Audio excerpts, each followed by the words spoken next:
Okay, so sorry about that. We had the internet dropped and it took me a few minutes to get back on live here. So I apologize for that. Moving on here. So where did we leave off? At the section, let's see, if you're following in your books, we are on page 243. Define the state of mind associated with the emotion. Next, ask yourself the simple question, how do I think when I feel this way? So how do I think when I feel this way? Let's say that you want to change anger as one of your personality traits. Ask yourself, what is my attitude when I feel anger? The answer might be controlling or hateful, or it might be self-important.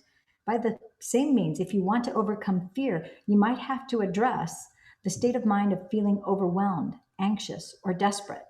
Suffering might lead to feeling victimized, depressed, lazy, resentful, or needy. Now become aware of or remember your thinking when you feel this way. What is the state of mind that is powered by this emotion? This feeling influences everything you do. States of mind represent an attitude that is driven by the memorized feelings subconsciously anchored in the body. An attitude is a series of thoughts that are connected to a feeling or vice versa. It is the repetitive cycle of thinking and feeling, feeling and thinking. Therefore, you need to define your neural habit that is influenced by your particular emotional addiction. Opportunity to write. So become aware of how you think, your state of mind, when you are feeling the emotion you want to change. You may pick from the list below or add any that are not listed. Your selection will be based on the unwanted emotion you identified previously, but it's natural to be in one or more limiting states of belief of mind relating to that emotion. So write down one or two that resonate with you because you will work with these in upcoming steps. So examples of limiting states of mind. Competitive, lack, overwhelm, complaining, blaming, confused, distracted, self-pity, desperate. Kind of looks odd in the book here, actually. It seems like it kind of got cut off. Most of your behaviors, choices, and deeds are equal to this feeling. Therefore, you will think and act in predictable, routine ways. There can be no new future, just more of the same past. It's time to remove the colored lenses that no longer serve and that no longer see life through a filter of the past. Your job is to be with that emotional attitude without doing anything but observing it, just being the observer, just watching it. So now you've just identified an unwanted emotion and its corresponding state of mind that you want to unmemorize. But remember that you still have a couple of steps to read through before you integrate them all into your daily meditation. I want to stop here for a moment because I know that some people actually have gotten addicted to the feeling of being angry because it's only in the feeling of anger that they actually feel alive because they're addicted to the hormones that are produced. You know, you have a cortisol level that rises, your adrenals start pumping because, you know, your pulse increases, and that anger, at least instead of them being inert, at least anger makes them feel alive and motivated in it, and they feel a sense of power in their anger. So you have to recognize that is anger serving a purpose greater than just anger in and of itself? Anger in and of itself is not a bad emotion. But if you are addicted to the emotion of anger because you are addicted to that adrenal rush, to that cortisol that's in your bloodstream, if it's the only way that you're going to feel alive, then that needs to be examined. What is, if you're constantly getting angry, in my opinion, that's no way to live. Who wants to be in a constant state of anger? Then again, some people love to live angry, grumpy lives. To me, that's not a life, but some people are that way. The thing is, are you choosing to be that way on purpose? As a baby, you weren't that way. At some point, something happened in your life that turned you into an angry person. You may not even remember what it is that made you that angry person. But through this process, this exercise that we're doing here right now, it can be revealed to you. You can get to the root cause and then let that go. So you no longer have to be that angry person. Okay, step 3, admitting and declaring. Admitting, acknowledge your true self rather than yourself you show to other people. I'm going to say that again. Admitting, acknowledge your true self rather than the self you show other people. Allowing yourself to be vulnerable, you move beyond the realm of your senses and begin to introduce yourself to the universal consciousness that is the giver of your life. You develop a relationship with this greater intelligence, telling it who you have been and what you have to change about yourself, and admitting what you have been hiding, owning up to who we really are and what our past mistakes have been, and asking to be accepted are among the most challenging things for us to do as humans. I'm going to hit the pause button here, and I want you to really sit with this. I want you, if you're reading in your books, I want you to really follow, listen, maybe even read aloud and read along what we just read, because this is a distinction. This is a defining moment, if you choose it to be a defining moment. Owning up to who we really are and what our past mistakes have been, and asking to be accepted are among the most challenging things for us to do as humans. Think of how you felt as a child when you had to fess up to your parents, a teacher, or a friend.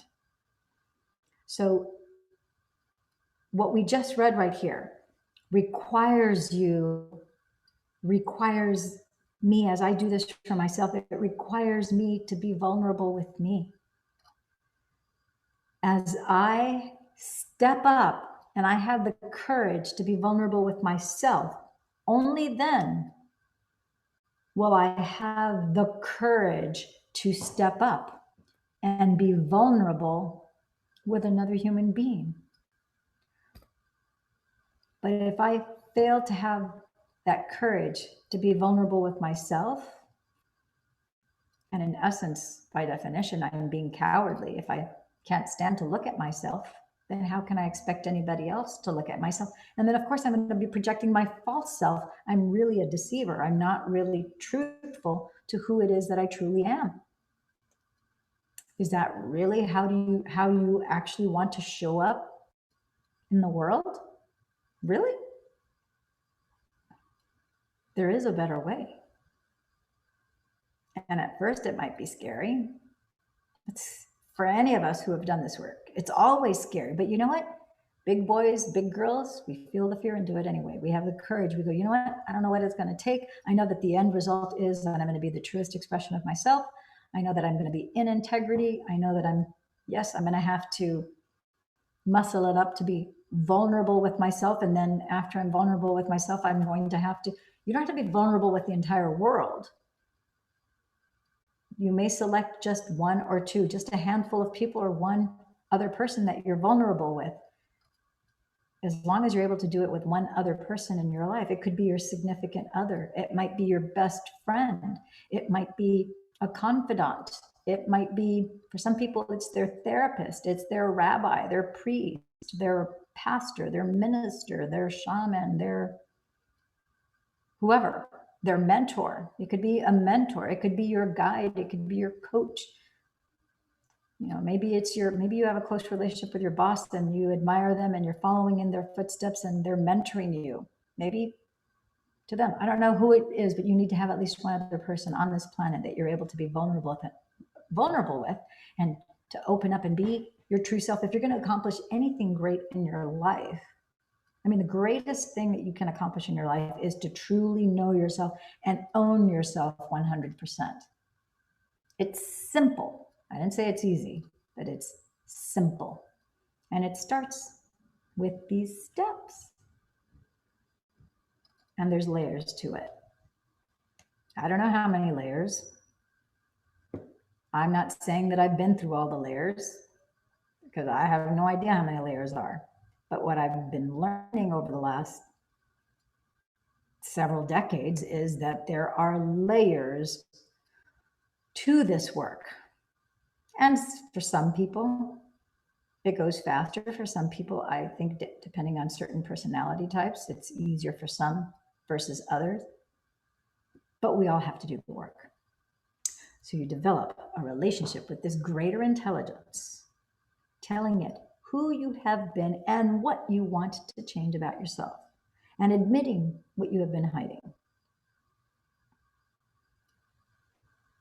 Okay, so beyond the realm of your senses and begin to introduce yourself to the universal consciousness that is the giver of your life. You develop a relationship with this greater intelligence, telling it who you have been and what you want to change about yourself and admitting what you have been hiding. So when you're actually in your meditation, you're actually now in the 5D. You are no one, nobody, no thing, nowhere, no place, and no time. You are in the void, in the blackness, in the space.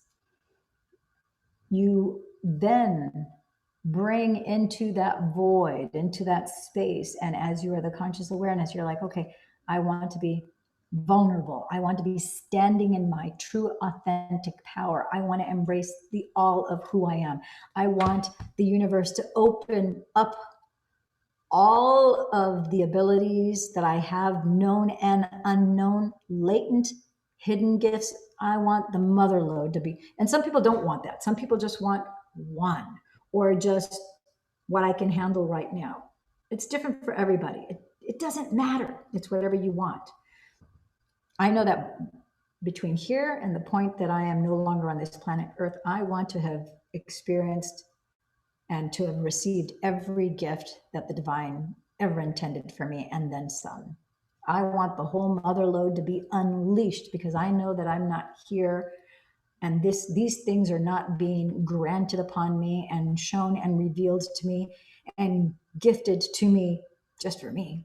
No, if I'm being given a mother lode of things, and I'm just using that as an expression, whatever it is or a combination of things that those things are, I am just one little thread in a tapestry where there are thousands, millions of other threads. And I know that we are all connected. And as I am willing to receive that and embrace that and embody it and surrender it back up and serve it to the world, everybody benefits from my stepping up and saying, yes, give me more. Yes, I'm willing to receive.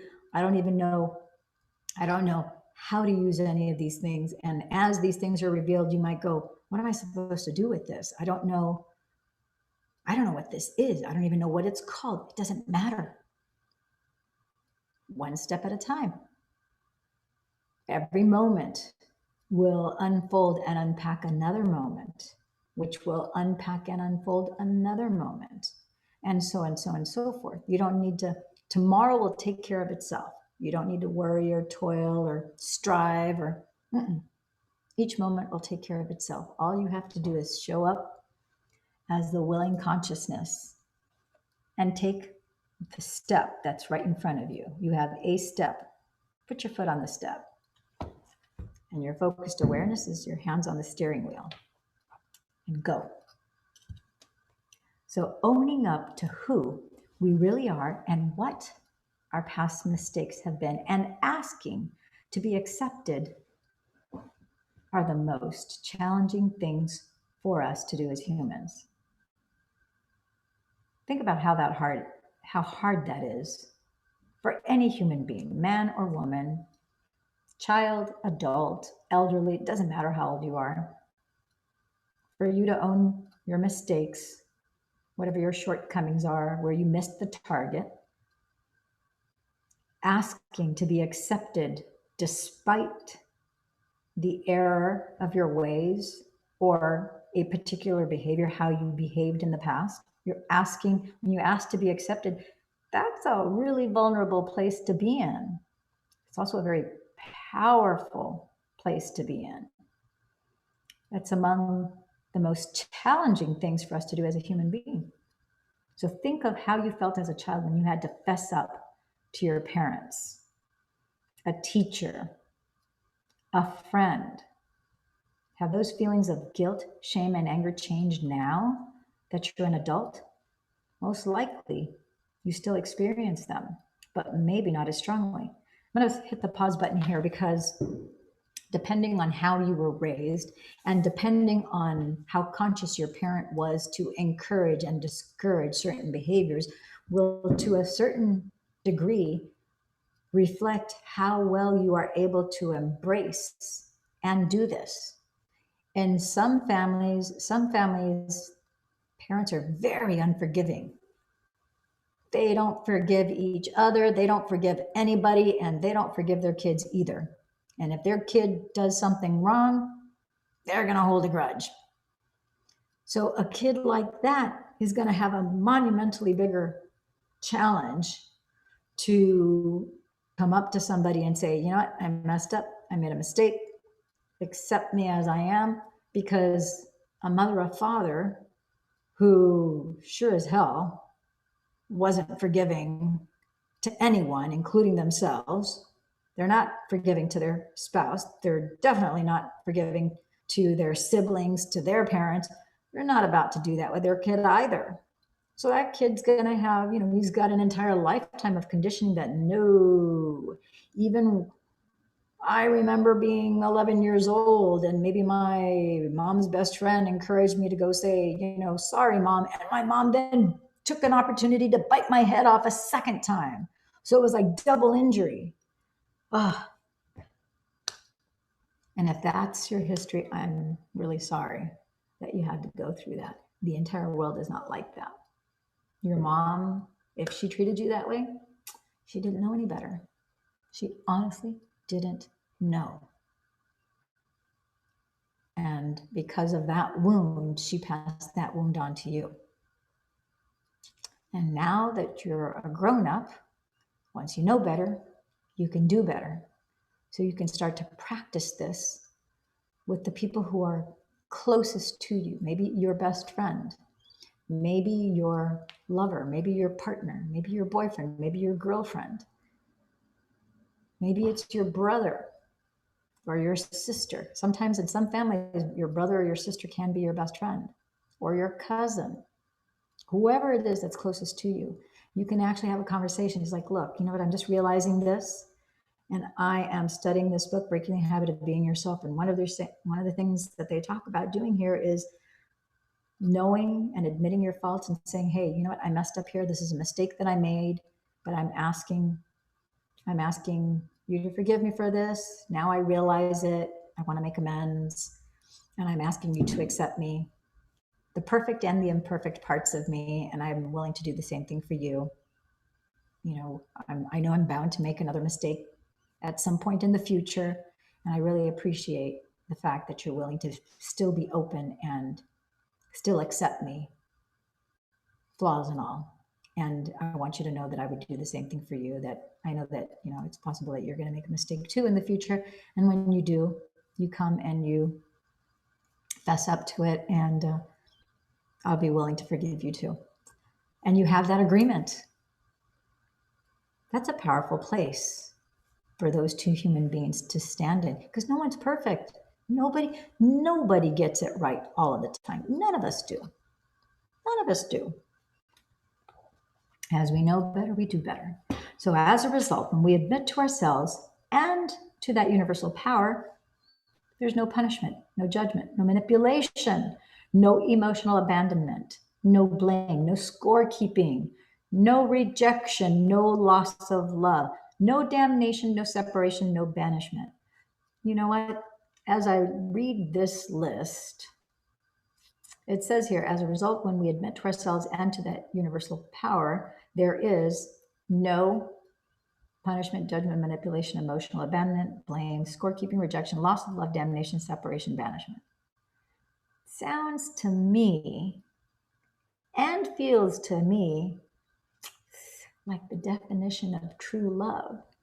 For those of you who have read any portion of the Holy Scriptures, whether it's the Protestant Bible, the Catholic Bible, the Torah, And the Jewish tradition, if you look at First Corinthians 13 is in the New Testament, so not in the Torah. But there's something similar in the Old Testament. But it talks about, love is patient, love is kind, love doesn't keep a record of right or wrongs. And that's what this is talking about here. All of the preceding acts are derived from the old paradigm of God, which has been shrunk to the likeness of an insecure man, completely self-absorbed, steeped in concepts of good, right and wrong, positive and negative, success and failure, love and hate, heaven and hell, pain and pleasure, and fear and more fear. This traditional model must be addressed because one must enter this consciousness with a new consciousness. This enigma can be called innate intelligence, chi, divine mind, spirit, the quantum, the life force, infinite mind, the observer, universal intelligence, the quantum field, invisible power, mother, father, life, cosmic energy, or higher power. Regardless of what name you give it, you must see this energy as an unlimited source of power within you and around you, which you utilize and create from throughout your life. It is the consciousness of intent and the energy of unconditional love. It is impossible for it to judge, punish, threaten, or banish anyone or anything because it would be doing those very things to itself. Sit with that for a moment. It only gives in love, compassion, and understanding. It already knows everything about you. It's you who has to make an effort to know and develop a relationship with it. It has been observing you from the moment you were created. You are you are an extension of it. It only waits in hope, in admiration, and in patience. It only wants you to be happy. Being unhappy, that's fine too. That's how much it loves you. This self-organizing, invisible field is wise beyond comprehension because it exists through an interconnected matrix of energy that extends in all dimensions in space and time, past, present, and future. It records the thoughts, desires, dreams, experiences, wisdom, evolution, and knowledge from all of eternity. It is an immense, immaterial, multidimensional field of information. It knows much more than you and I do, even though we think we know it all. Heaven knows, I know I definitely don't know it all. In fact, I know that I know very, very, very little. I am just barely scratching the surface of the infinite. I mean, this is an infinite amount of wisdom. So by definition, what I know, what I think I know, is just but a tiny little speck. Its energy can be likened to many levels of frequency. And like radio waves, every frequency carries information. All of life on a molecular level vibrates, breathes, dances, shimmers, and is alive. It is completely receptive and malleable to our willful intentions. So let's suppose you want joy in your life. So you ask the universe for it every day. However, you've memorized suffering into such a state of being that you whine all day long. You hold everyone responsible for the way you feel. You make excuses for yourself and you mope around, constantly feeling sorry for yourself. Can you see that you can declare joy all you want, but you are demonstrating being a victim? Your mind and body are in opposition. You are thinking of a certain way one moment, then you are being something else the remainder of the day. Excuse me, someone's thinking of me. Hence, can you humbly and sincerely admit who you have been, what you have been hiding, and what you want to change about yourself so that you eliminate unnecessary pain and suffering before you create the related experiences in your reality? To vacate and lay down your familiar personality for a brief period of time and knock on the door of infinite in a state of joy and reverence is so much more conducive to change than allowing your personality to be fractured by your insistent course of destiny, created by who you were repeatedly being. So let's change in joy instead of changing in pain. Opportunity to write. Now close your eyes. That's right, close your eyes and become still. Look into the vastness of this mind and into yourself and begin to tell it who you have been. Develop a relationship with a greater consciousness that is giving you life by honestly and inwardly talking to it. Share with it the details of those stories that you have carried around with you. Writing down what comes to you will be useful in the latter steps. Examples of what you might admit to your higher self and your higher power. I'm afraid of falling in love because it hurts too much. Wow. I'm afraid of falling in love because it hurts too much. Ouch. If that's what you wrote, you need to have literally a heart to heart and open your heart to unpack that energy. I pretend I am happy, but I am really suffering because I am lonely. That's another ouch. I do not want anyone to know that I feel so guilty, so I lie about myself. Another ouch. I lie to people so that they like me, and so I won't feel so unloved and unworthy. Ouch. That's a very deep sense of unworthiness. I can't stop feeling self-pity. I think, act, and feel this way all day long because I don't know how else I can feel. Ouch. The next one. I have felt like a failure most of my life, so I try extra hard to be a success. Ouch. Now, one thing all of these things have in common is that they're not loving thoughts towards yourself.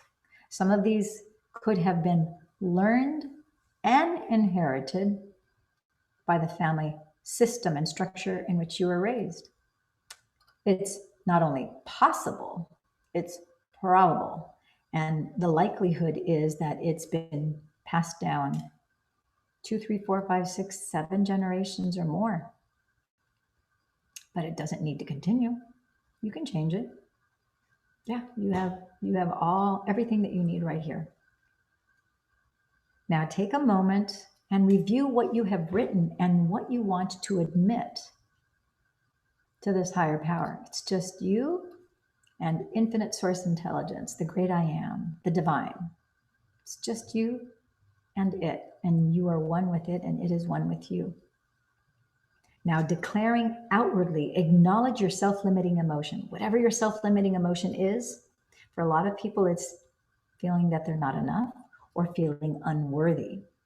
So in this part of the meditation process, you actually speak out loud who you have been and what you have been hiding about yourself. So what have you been hiding about yourself? Now would be a good time to admit what you have been hiding about yourself. You tell the truth about self, put the past to rest, and close the gap between how you appear and how or who you really are. You give up your facade and the constant effort of being someone else. By declaring the truth about yourself out loud, you are breaking the emotional ties, agreements, and dependencies, attachments, bonds, and addictions to all those external clues in your life. In the workshops that I conduct around the world, this is the most difficult part of the steps. No one really wants anyone to know who they really are. They want to maintain how they appear. However, as you have learned, it takes an enormous amount of energy to keep up this ongoing image. Did you catch that? He says it takes an enormous amount of energy to keep up this ongoing image. Can you imagine if you were to free up all that energy and now you have that energy that instead of keeping up a facade, which is something built on a faulty foundation, you can now relax because all that energy now is now in support of you in a much better, wholesome way where you stand in integrity. And now you really do feel like you have the wind beneath your wings. You're in that energetic flow of the cosmos. And then crazy, miraculous things that you can't explain oftentimes beyond your imagination start to happen. And remember, since emotions are energy in motion, everything that you've experienced and interact with in your external life has an energetic emotion attached to it. Essentially, you are bonded to some person, thing, or place by an energy that exists beyond space and time. This is how you continuously remember yourself as an ego with a personality, identifying emotionally with and being tied to everything in your life. And hit the pause button right here. That's one of the benefits I find with traveling. Because when you travel, nobody has any idea who you are. And I've mentioned this before. I traveled quite a bit in 2019. Supposed to travel in 2020, but as you know, we had global travel bans. So the places that I'm supposed to go right now are on hold. But one of the things that you inherently have is that they see you as this persona. They don't have the attachment of whatever it is that you do for a living or that you are from whatever socioeconomic class or you're just another human being. In a sense, you really are a nobody whenever you're traveling, unless you're running around brandishing certain wares and so forth. But I don't definitely, as a woman, I definitely do not do that. I try to be a little bit more low key when I'm traveling because I don't want to call unnecessary attention to myself as I travel. But you don't have some of the paradigms that your society in your neighborhood, in your city, or even in your state, whatever country you're from, whatever area that you frequent, you don't have that because the likelihood that you're going to run into anyone, that's not to say that I haven't run into people as I'm traveling in different parts of the world. You'd be surprised how small the world has become in this day and age where so many people fly. And people that are from my same hometown, sometimes my same neighborhood, I've met inadvertently in other parts of the world. It's mind-boggling. And it's not something that's just happening now in 2020, 2019, 2018. It's been happening to me for decades. The first time I went to London, the couple next to us, they were also USC alumni. They were also from Orange County and from Huntington Beach. Go figure. So it's pretty remarkable. But by and large, when you travel, you have a certain amount of anonymity. And so you're able to, the expectations that people have, perhaps, if you are a business owner, there's a tremendous amount of responsibility. Make no mistakes. You have a certain amount of freedom and a certain amount of limitation as a business owner. Because, yeah, you are your own boss, but you are also responsible for the people that are under your employ. There are people who depend their livelihood in you running that business successfully. So you are accountable to those people and their families and the clients that you serve in whatever community, depending on whatever the size and scale of your community, whether it's a local community or whether it's a more of a national or a global community. And so with that comes a certain responsibility. So you have a certain posture as you show up in the world because of that ego, that persona. But when you go traveling, nobody knows anything about what you have, what you don't have. You really become a nobody. You can just, when you're at the beach, You're just letting your hair down. You are there in the sun or in the shade. You're just relaxing, chillaxing, as they say here in SoCal. And you can just be. If you're up in the mountains, you're by the waterfalls, you're in the beautiful meadows, with the beautiful lakes. Oh, I love the sound of the streams. Oh my gosh, the little rivers and the streams with the water running over the rocks and the spring water.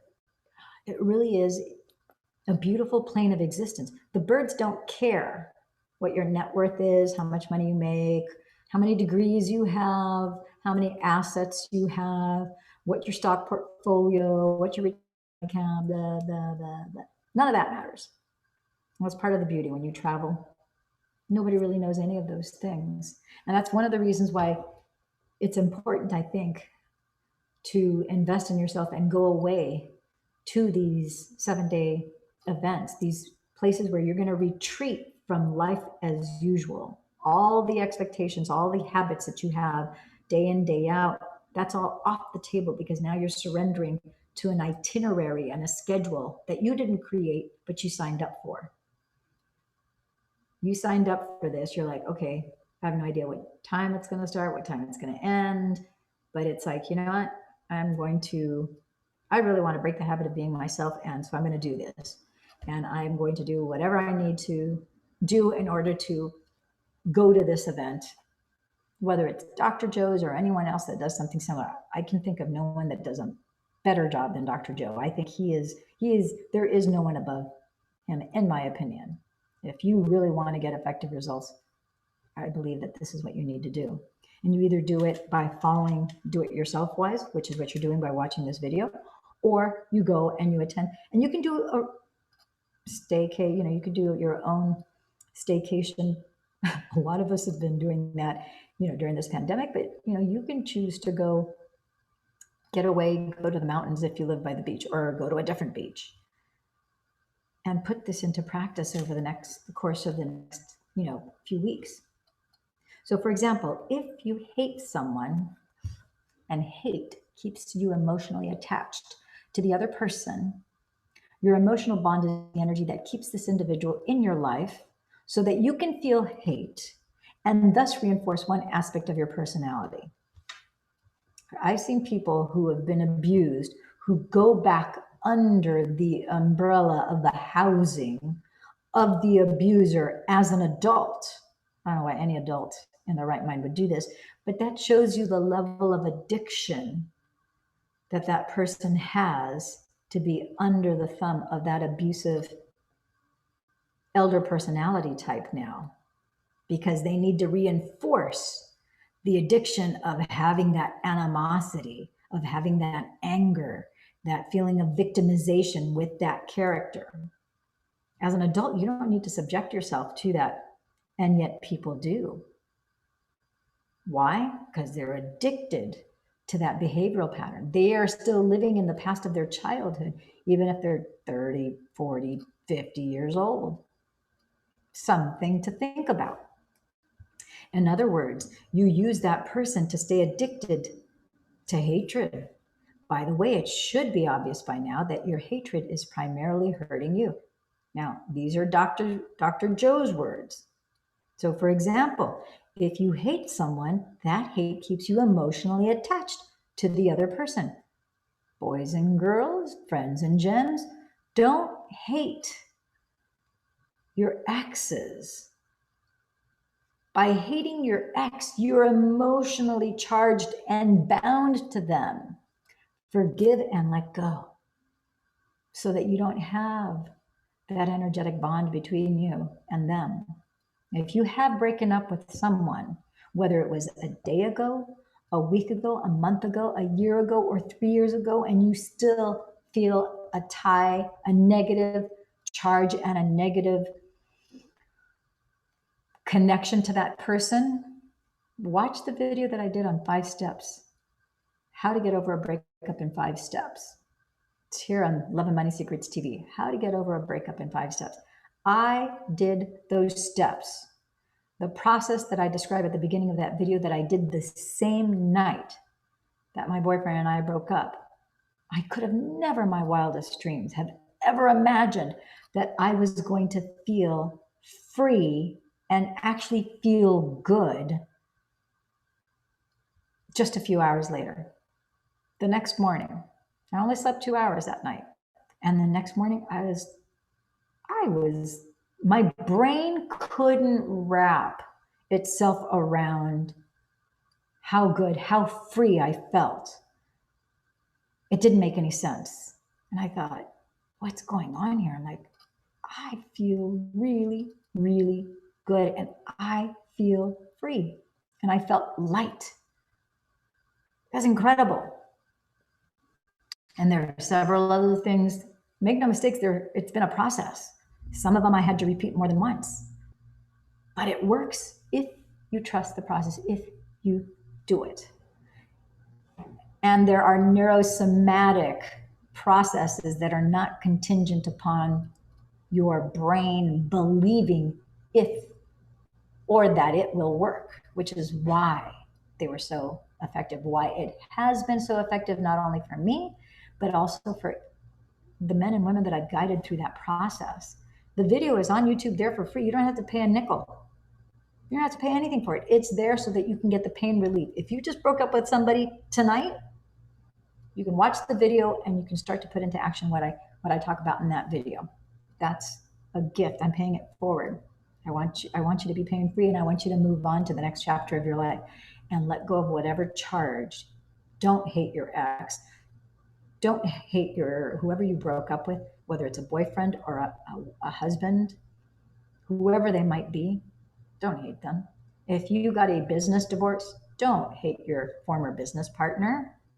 Doesn't benefit them, and it sure as heck doesn't benefit you. It only hurts you. So let it go so that you can heal, and then you can reveal the wisdom that is going to be put before you, so you can take that as literally a crown jewel, put it in your crown, and now you have that wisdom to move forward. So your emotional bond is the energy that keeps this individual in your life so that you can feel the hate and thus reinforce one aspect of your personality. In other words, use that person to stay addicted to hatred. By the way, it should be obvious by now that your hatred is primarily hurting you, not them. As you release chemicals from your brain to your body, you truly hate yourself. To speak the truth about yourself out loud in this step empowers you to become free from hatred and less connected, what a relief, to the person or thing in your external reality that reminds you of who you have been. If you recall the gap discussed earlier, you know that most people rely on the environment to remember themselves as somebody. Therefore, if you have memorized an emotion as part of your personality and you are addicted to it,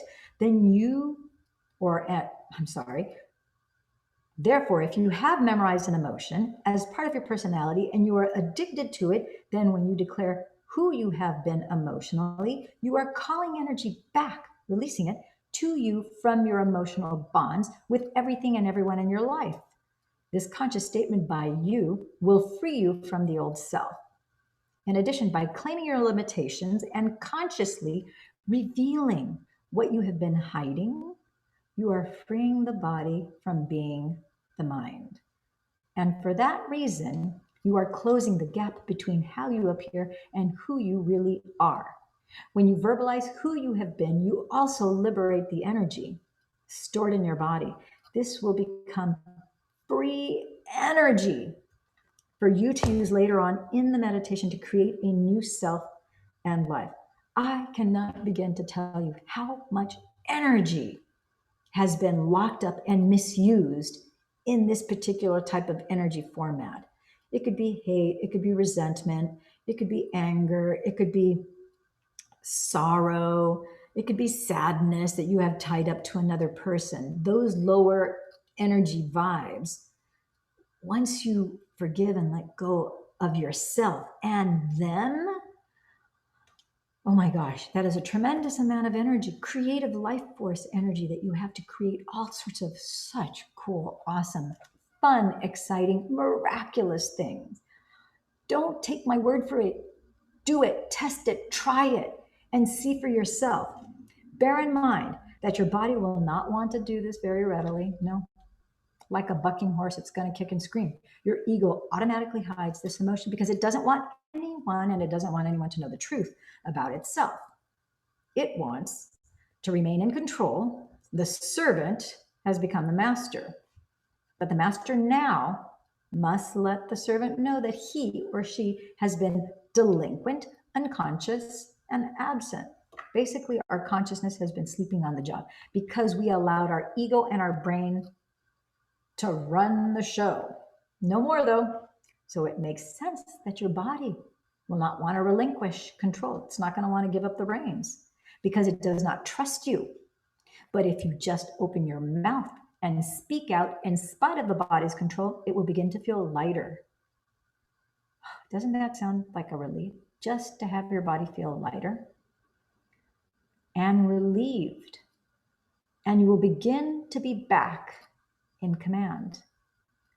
This is how you define who you really are without any associations to your external environment. You are severing your energetic bond to the emotional attachment of all the elements in the outer world. And if admitting is an inner acknowledgement, then declaration is an outward one. So what is it that you want to declare? It's time to merge this part of step 3 with the previous part. Now remember that you're building this section into one fluid process. Using the example of anger, you might say aloud, I have been an angry person my whole life. Remember the general aim of what you want to declare. In this part of your meditation, for a week, while you are sitting up with your eyes closed, you'll open your mouth and softly say the emotion that you are declaring. Anger. While you prepare yourself to do this, and while you are engaged in verbalizing your declaration, it probably will not feel good to you. Do it anyway. That's your body that's talking to you. Your end result is that you are inspired, uplifted, and energized. Make this step simple, easy, and lighthearted. Do not overanalyze what you have done. Just know that the truth shall set you free. Doesn't that feel good to hear that the truth shall set you free? Remember that you're not ready to start your week 2 meditations yet. In this section, you've recognized an unwanted emotion and its corresponding state of mind that you want to unmemorize. In a sense, you're relearning how to recondition the body to your new mind now. Then you admitted it inwardly and declared it outwardly. There's one more step to read, after which you can put all 4 together in your week 2 meditation. Step 4, surrendering. Surrendering, yield to a greater power and allow it to resolve your limitations or block. So surrendering is the final step in this section in which you are pruning away the habit of being yourself. And most of us struggle with the idea of letting go, of allowing someone or something else to have control, keeping in mind whom you are surrendering to. The source, infinite wisdom, should make this process go much easier.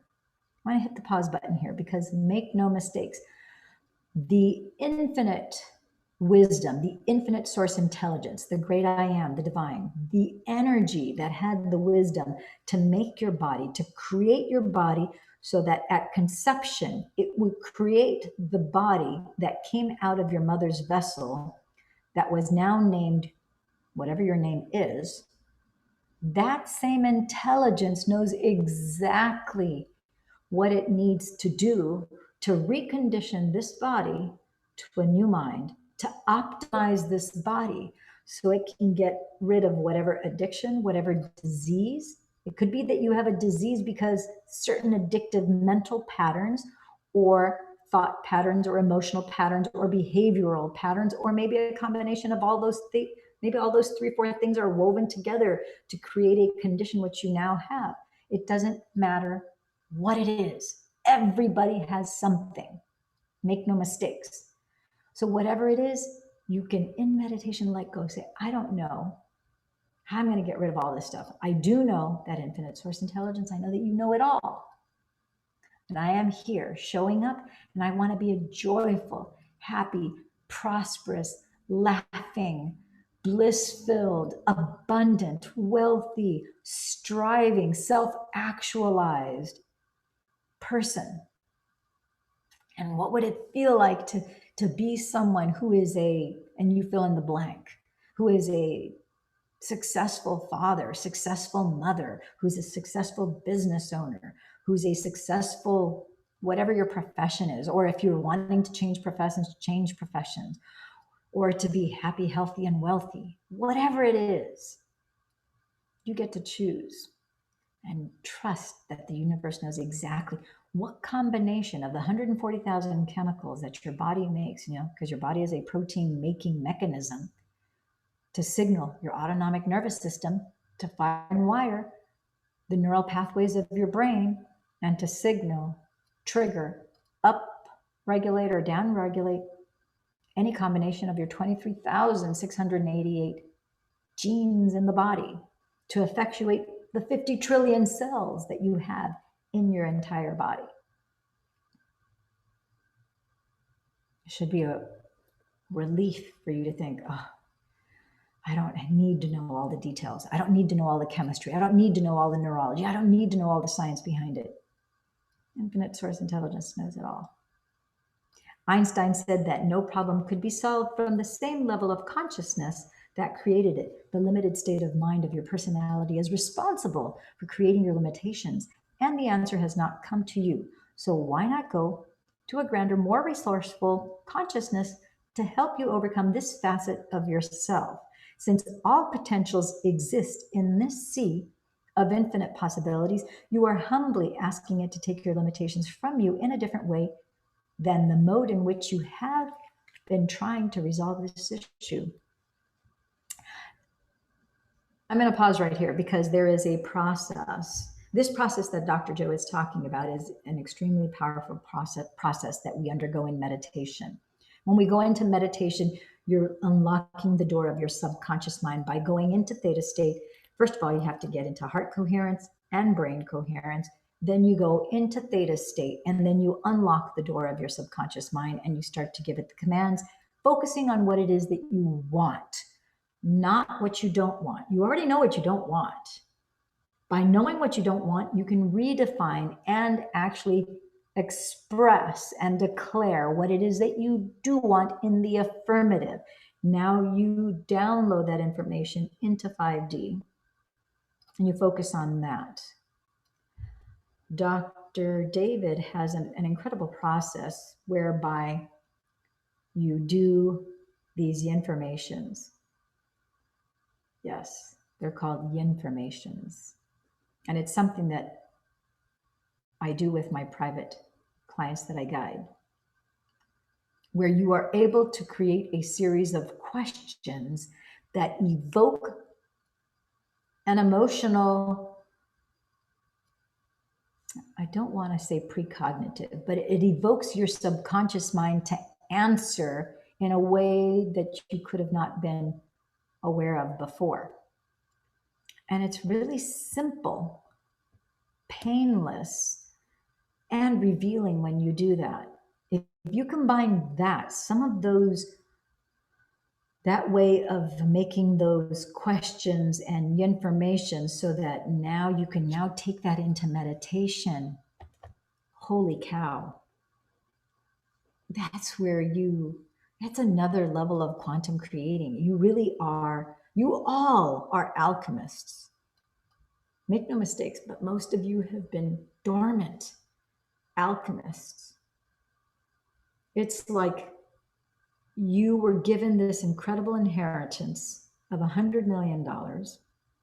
It's in a bank somewhere. You don't know the bank account number. You don't even know the bank. You don't even know the country in which this bank is, where you can access this bank account. And you've had hundreds of millions of dollars there, and you're living like a pauper, like a poor person, like somebody who's broke, emotionally broke, financially broke. unnecessarily. All you need is someone to say, oh my gosh, didn't they tell you you were left hundreds of millions of dollars, hundreds of millions of dollars. There isn't anything that you can't be, do, or have. Oh my gosh, look, this is where it is. And this is how you get there. This is how you get to where the bank is. And this is the bank, the name of the bank. This is the accounting number. And this is what you need to do in order to access it. That's what's being put before you right now.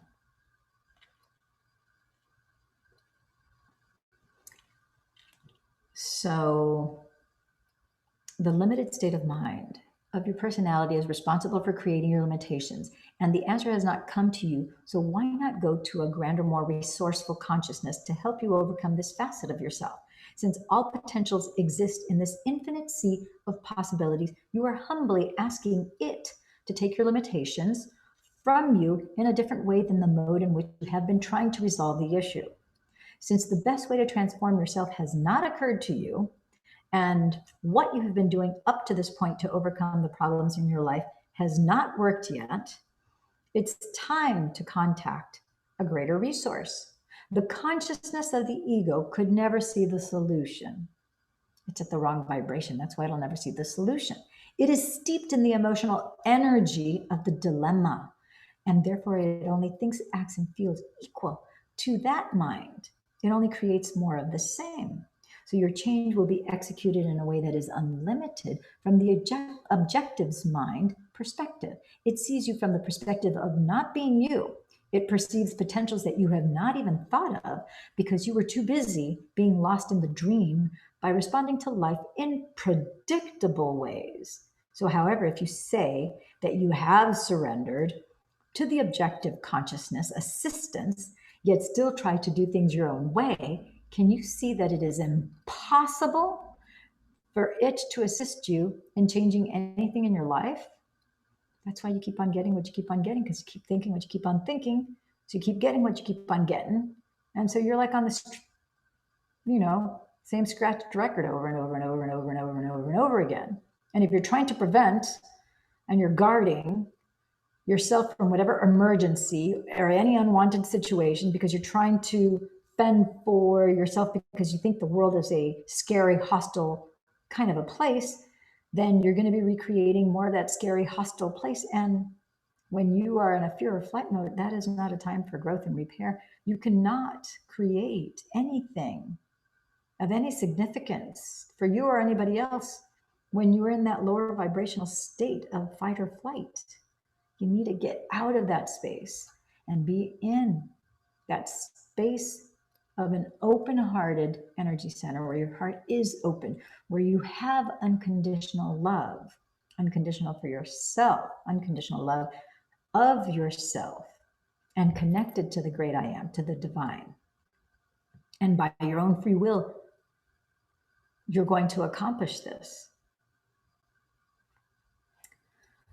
Most of us obstruct this mind because we go back to trying to resolve our problems by living within the same unconscious habitual lifestyle. We get in our own way. In fact, most of us wait until the ego is driven into the ground to the point that we can no longer continue business as usual. This is usually when we surrender and we receive some sort of aid. You can't both surrender and try to control the outcome. Surrender requires you give up what you think you know from your limited mind, especially your belief about how this problem in your life should be taken care of. You got to wipe the slate clean. You got to let go and just be in that void. To truly surrender is to let go of the ego's control, trust in an outcome that you haven't thought of yet, and allow this all-knowing and loving intelligence to take over and provide the best solution for you. You must come to the understanding that this invisible power is real, is fully conscious of you, and can completely take care of any aspect of that personality. When you do, it will organize your life in a way that is just right for you. When you ask for help by simply releasing to a greater mind The emotion you have admitted and declared, you won't have to bargain. You won't have to beg, make deals or promises. Commit halfway, manipulate, weasel, ask for forgiveness, feel guilty or shameful, live with regrets, suffer from fear, provide excuses. Moreover, you won't have to give your higher mind conditions like you should, and it would be better if. You can't tell this unlimited grand essence how to go about anything. If you do, you're back to trying to do things your way, self-defeating. And naturally, it will stop helping you so as to allow your free will. Instead, can your free will be, thy will be done? Just surrender in sincerity, in humility, in honesty, certainty, clarity, passion, and trust. If you don't know how to do this, that's okay. Just say, you know what? I don't know how to surrender in sincerity, humility, honesty, certainty, clarity, passion, and trust. I just don't know. How do I let go? How do I surrender? I want to surrender. I just don't know how.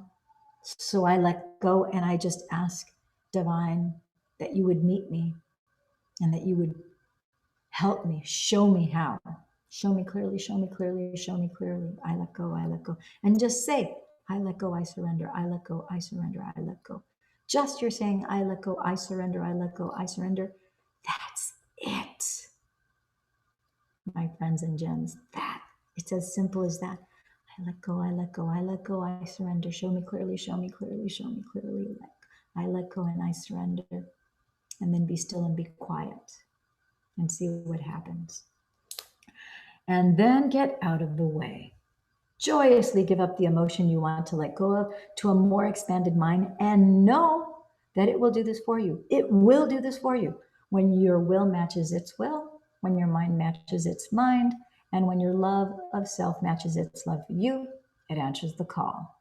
The side effects of surrendering include inspiration, joy, love, freedom, awe, gratitude, exuberance.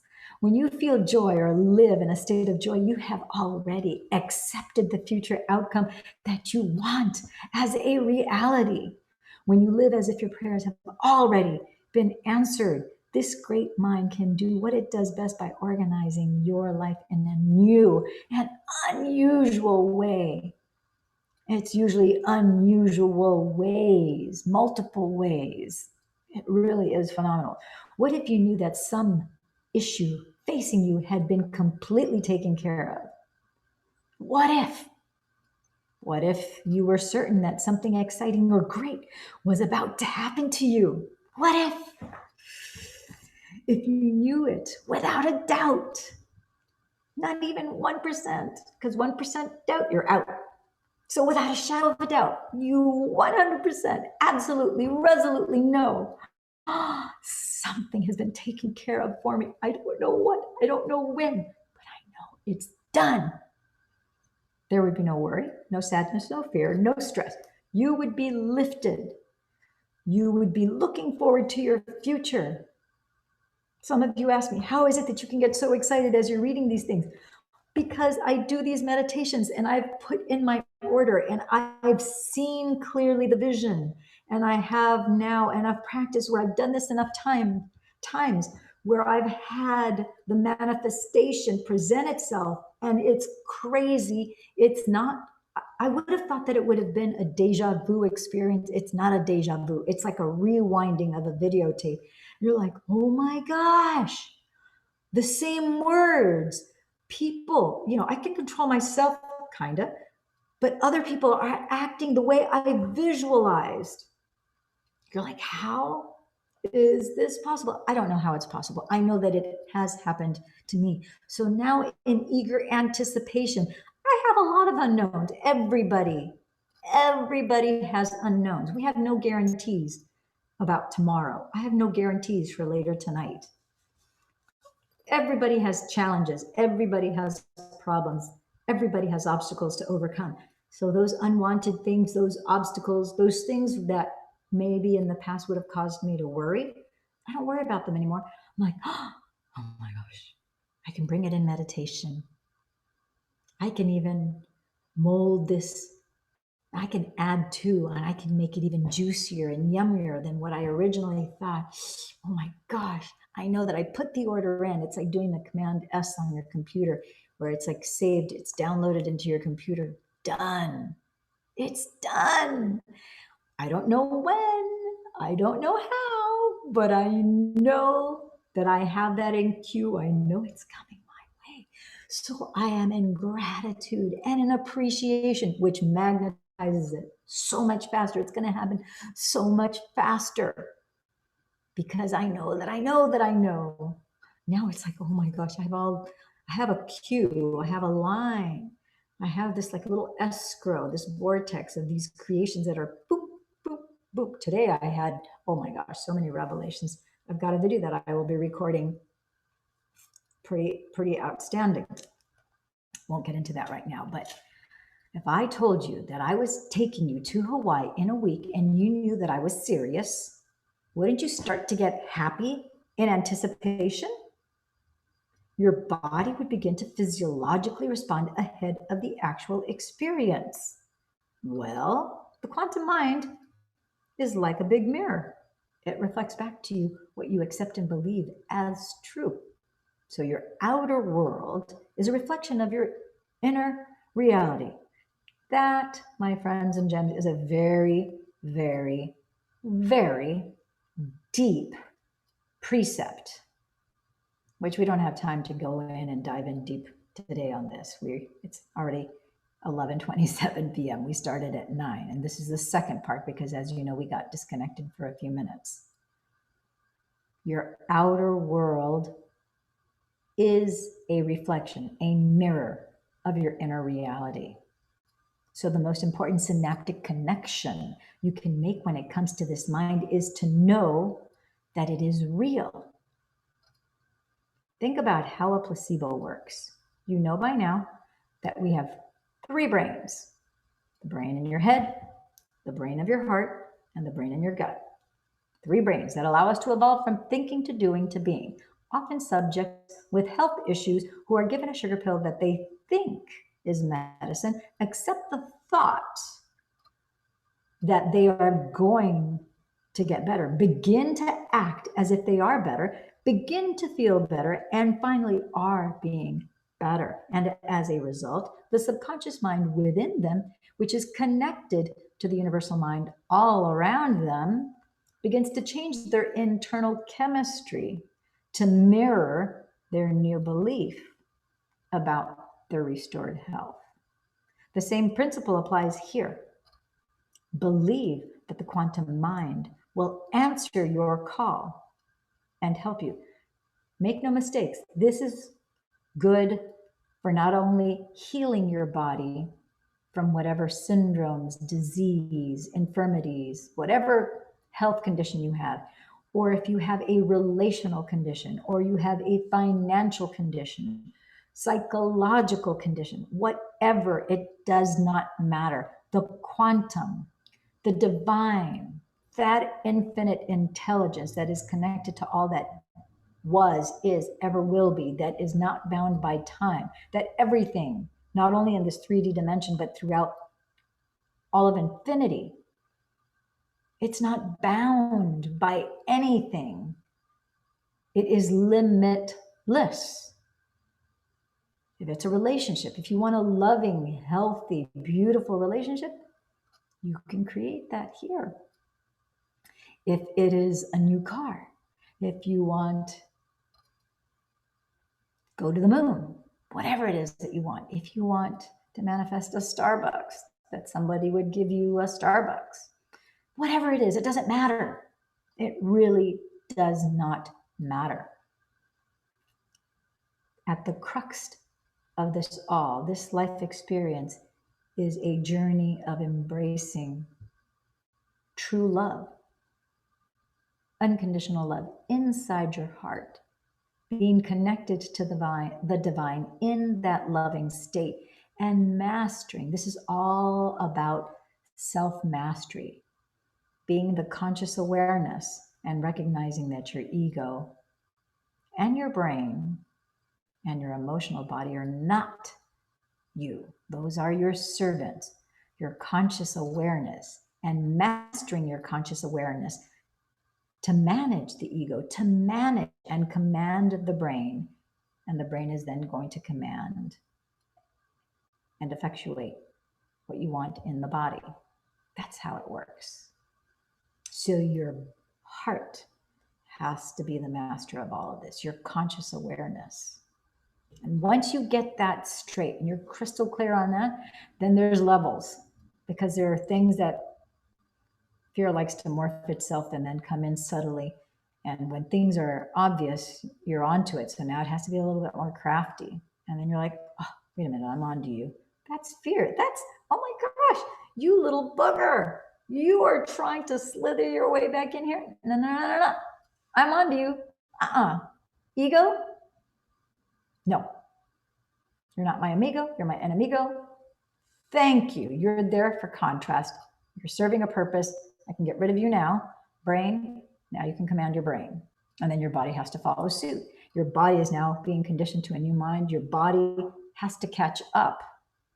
Make no mistake, it has to now catch up, because you're recreating new emotions in your body, and it has to catch up to be conditioned to your new mind. And then boom, next thing you know, you have the manifestation right before you. The same principle applies here. Believe that the quantum mind will answer your call and help you. If you begin to doubt, you become anxious, worry, get discouraged, or overanalyze how this assistance might happen, that's where you go, stop. Nope, ego, that's you masquerading again, making it seem like those are my thoughts. Those are not my thoughts. Ego, shut up, be quiet. You're in timeout. Brain, do as I say. Keep the ego down, brain. There's no place for this ego here. No, I only will embrace. Those are not loving. When I'm anxious, when I'm worried, when I get discouraged, when I overanalyze, that's my ego. My awareness is going to go, no, oh, maybe, oh my gosh, no, thank you, but no thank you. Do as I say, ego, down. Body, do as I say, brain. All of my energy, this is what I want. And then you affirm that, and then you add the elevated emotion of love. And then the ultimate state of receivership is gratitude and appreciation, because now your brain thinks, oh, this already happened in the past. That's why she's grateful. That's why she's in appreciation. Then your body has to catch up to that. You see how the system works? So don't become anxious, worry, get discouraged, or analyze how this assistance might happen. You have done everything that you originally accomplished.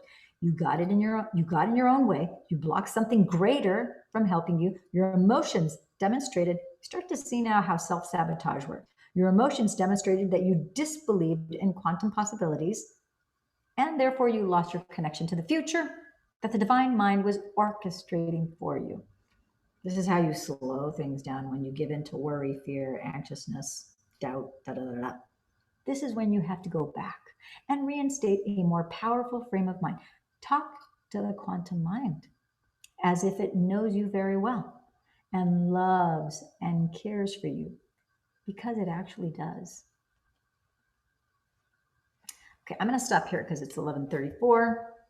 This is part 2 of chapter 11. So we will have a part 3. So thank you for tuning in, tapping in, and turning on to Love and Money Secrets TV. I am your host, Dame Lillian Walker, and I love, absolutely adore to hear from you guys. Please comment. This is an open classroom. I love to hear from you. I'll do my best to respond to everybody back.